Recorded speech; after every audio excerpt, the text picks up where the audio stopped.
કહેવાય કે કડવું કારેલું ગુણોમાં મીઠું, પણ ગુણકારી કારેલા બાળકો તો ખાવાની ઘસી અને ના કહી દેશે. તો કિચન સિરીઝમાં આજે આપણે કારેલાની છાલ અને બીજ એમ જ રાખતા એક અલગ જ રીતે અલગ મસાલા સાથે સ્વાદિષ્ટ શાક બનાવશું, જે નોર્મલ શાકથી બિલકુલ અલગ રીતે બને છે.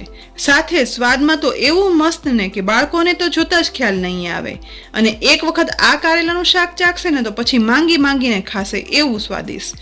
તો ચાલો કારેલાનું આ બિલકુલ અલગ શાક જોતા પહેલા તમે જો અત્યાર સુધી અમારી ચેનલ સબસ્ક્રાઇબ ના કરી હોય ને તો સબસ્ક્રાઇબ કરી દેજો અને બાજુમાં આપેલ બેલ આઇકન પ્રેસ કરી દેજો, જેથી આવનારા દરેક વિડીયોનું નોટિફિકેશન તમને તુરંત જ મળી જાય. અહીં મેં 3 કારેલા લીધા છે. કારેલાને પાણીથી સાફ કરી લીધા છે, કારણ કે આજે આપણે કારેલાનો છાલ નથી કાઢવાના. પ્રથમ એક કારેલાની આ રીતે બંને સાઈડ કાઢી લઈશું અને હવે કારેલાના આ રીતે રાઉન્ડ ટુકડામાં કટ કરી લેવાના છે.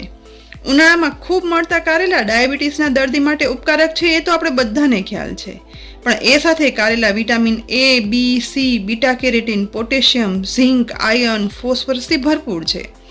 કારેલાના નિયમિત ઉપયોગથી જૂની શરદી મટે છે, સાથે ભૂખ વધારનાર છે અને પથરીના દર્દી માટે અને ત્વચાના રોગો માટે ખૂબ ઉપયોગી છે. ધીમે ધીમે અહીં 3 કારેલાના આ રીતે ગોળ ચિપ્સમાં કાપી લીધા છે. કારેલામાં અંદરથી સોફ્ટ અને કડક બંને પ્રકારના બીજ છે, પણ આમાં લાલ બીજ નથી. જો લાલ બીજવાળું કારેલું હોય ને તો તે ઉપયોગમાં નહીં લેવાનું. હવે સમારેલા કારેલાની ચિપ્સમાં આપણે એક પોળા બાઉલમાં ઉમેરી દઈશું. કારેલાની ચિપ્સમાં પ્રથમ અડધા લીંબુનો રસ નીચોવી દઈશું. લીંબુનો રસ નીચોવાઈ જાય ને એટલે હવે તેમાં 1 ટીસ્પૂન મીઠું ઉમેરવાનું છે. મીઠું ઉમેરાઈ ગયા પછી લીંબુ અને મીઠુંને હાથ વડે જ કારેલામાં મિક્સ કરશું, જેથી બંને એકદમ સરસ રીતે કારેલામાં ભળી જાય. મોસ્ટલી આપણે કારેલાનું શાક બનાવવામાં મીઠું જ ઉમેરતા હોઈએ છીએ, પણ હજી સુધી જો તમે મીઠાની સાથે લીંબુ ના ઉમેર્યું હોય ને તો જરૂરથી લીંબુ ઉમેરજો. કારેલાના શાકમાં લીંબુની ખટાશ સાથે એક અલગ જ સ્વાદ મળશે. બધું વ્યવસ્થિત મિક્સ થઈ ગયું છે, તો હવે બાઉલ ઉપર ઢાંકણ ઢાંકી દઈશું અને 15 થી 20 મિનિટ માટે એમ જ રાખી દઈશું, જેથી કારેલામાં લીંબુ અને મીઠુંનો સ્વાદ ચડી જાય. કારેલા ઢાંકી અને રાખ્યા છે એ દરમિયાન આપણે એક બાઉલમાં 3 ટેબલસ્પૂન જેટલો બેસન લઈશું. હવે આ બેસનમાં અડધી ટીસ્પૂન આદુની પેસ્ટ અને 4 થી 5 કળી લસણના એકદમ નાના ટુકડાને બેસનમાં ઉમેરી દઈશું. સાથે અડધી ટીસ્પૂન લાલ મરચું પાવડર ઉમેરશું. અહીં મીઠું બિલકુલ નથી ઉમેરવાનું, કારણ કે કારેલામાં આપણે મીઠું ઉમેરી દીધું છે. હવે જોઈતું પૂરતું પાણી ઉમેરતા છે બધું એકદમ વ્યવસ્થિત રીતે મિક્સ કરવાનું છે. અહીં બેસનનું બેટર છે તે ઘાટું નથી રાખવાનું, પણ એકદમ પતલું કરવાનું છે. માત્ર થોડું એવું મિક્સ કરતા બધું સરસ મિક્સ થઈ ગયું છે અને બેસનની આપણને જોઈએ ને તેવું પતલું બેટર બની અને તૈયાર થયું છે. તો તૈયાર થયેલા બેટરને સાઈડમાં રાખી દઈશું. તેની સાથે મેં અહીં 2 મોટી સાઈઝની ડુંગળીને લાંબા ટુકડામાં સમારી અને લીધી છે અને સાથે 2 ટમેટાની ગ્રેવી બનાવી લીધી છે. આટલું કર્યું ને એ દરમિયાન કારેલાને મીઠું લીંબુ ઉમેરીને રાખ્યા ને 20 મિનિટ જેવો સમય થઈ ગયો છે. તો હવે બાઉલનું ઢાંકણ ખોલશું. અહીં કારેલામાં મીઠું લીંબુ ચડી ગયા છે અને નીચેની સાઈડ થોડું એવું કડવું પાણી પણ છૂટું પડ્યું છે. તો કારેલાની ચિપ્સને સહેજ એવી પ્રેસ કરી અને નીચોવી લઈશું અને બીજા પહોળા બાઉલમાં કાઢી લેવાના છે.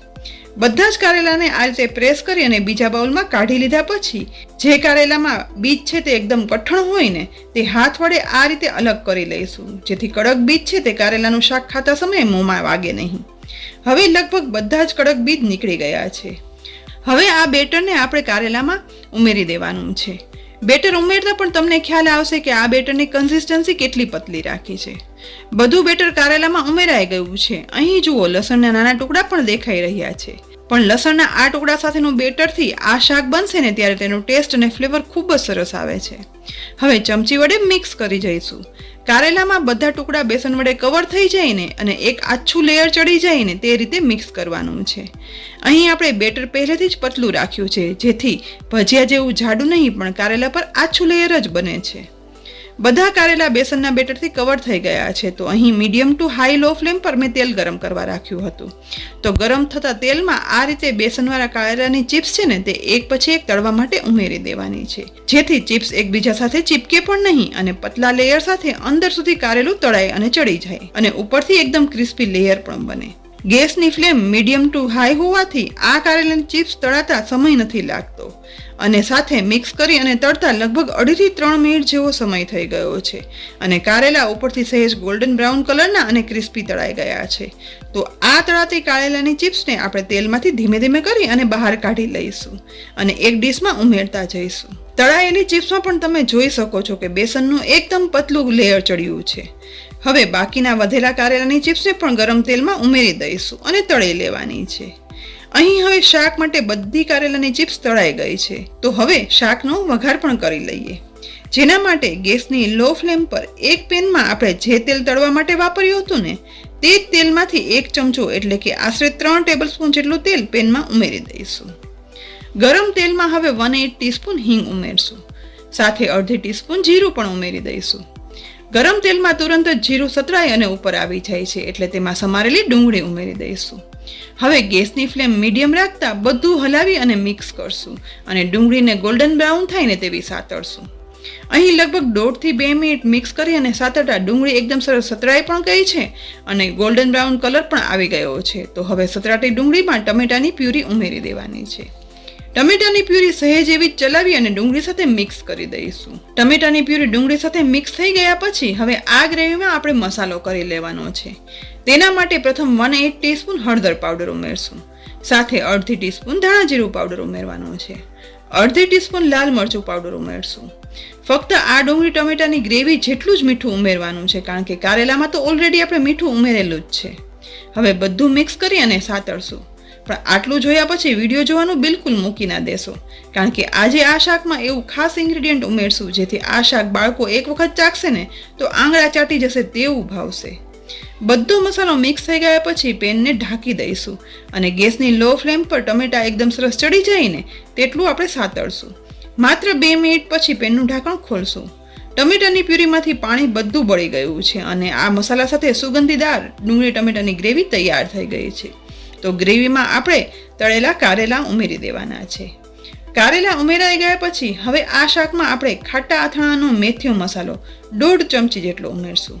ક્યારેય નથી જોયું ને, પણ હા, ઘરમાં રહેલા કોઈ પણ ખાટા અથાણાનો મેથીયો મસાલો છે ને આ શાકમાં ઉમેરશો ને તો આ શાકનો એક ખૂબ અલગ અને વધારે સ્વાદિષ્ટ બનશે અને ટેસ્ટ તો ખૂબ જ સરસ આવશે. હવે આ શાકમાં ગળાશ માટે 1 ટીસ્પૂન ખાંડ ઉમેરી દઈશું. બધું હવે મિક્સ કરી અને સાતળશું. નોર્મલ કોઈ પણ શાકમાં આપણે મેથીયો મસાલો નથી ઉમેરતા, પણ કારેલાનું આ શાક તળીને અને મેથીયો મસાલો ઉમેરી અને બનાવશો ને તો તે એક અલગ સ્વાદ સાથેનું બનશે જે કારેલા ખાવાની ના પાડતા બધાને કારેલા ખાતા કરી દેશે.